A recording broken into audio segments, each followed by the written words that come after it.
తెలుగు రాష్ట్రాల్లో రథసప్తమి పండుగ అంగరంగ వైభవంగా ప్రారంభమైంది. తిరుపతి, శ్రీకాకుళంలో అరసవల్లి, యాదగిరి గుట్ట తదితర ప్రాంతాల్లో భక్తులు పోటెత్తారు. స్వామివారికి ప్రత్యేక పూజలు చేసి మొక్కులను తీర్చుకున్నారు. భక్తులు భారీగా తరలి రావడంతో ఆలయాల్లో రద్దీ నెలకొంది. సూర్య భగవానుడి ఆలయాల్లో ఉదయం నుంచి భక్తులు బారులు తీరారు. తిరుమల, అరసవల్లి ఆలయాల్లో భక్తుల రద్దీ దృష్ట్యా ప్రత్యేక ఏర్పాట్లను చేశారు. ఇదే అంశంపై మరింత సమాచారం మా ప్రతినిధి విద్యాసాగర్ అందిస్తారు. విద్యాసాగర్, చెప్పండి.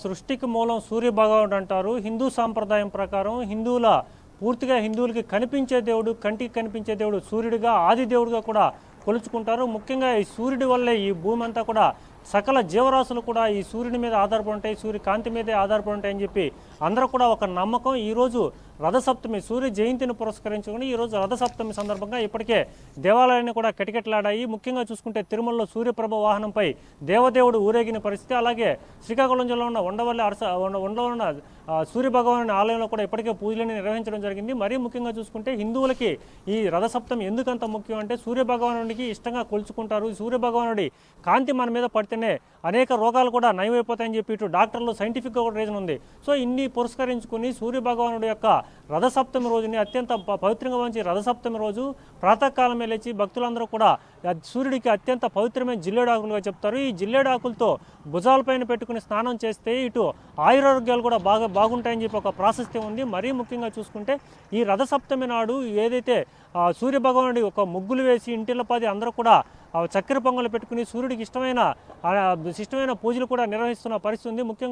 ముఖ్యంగా చూసుకుంటే మరొక ముఖ్య విషయం, సూర్య భగవానుడు ఆది మూలంకి, ఎందుకంటే ఈరోజు 7 గుర్రాలపై ఈ రోజు నుంచి ఉత్తరాయణం, దక్షిణాయనం అని చెప్పి మనకి 2 భాగాలుగా విభజిస్తారు సంవత్సర కాలాన్ని.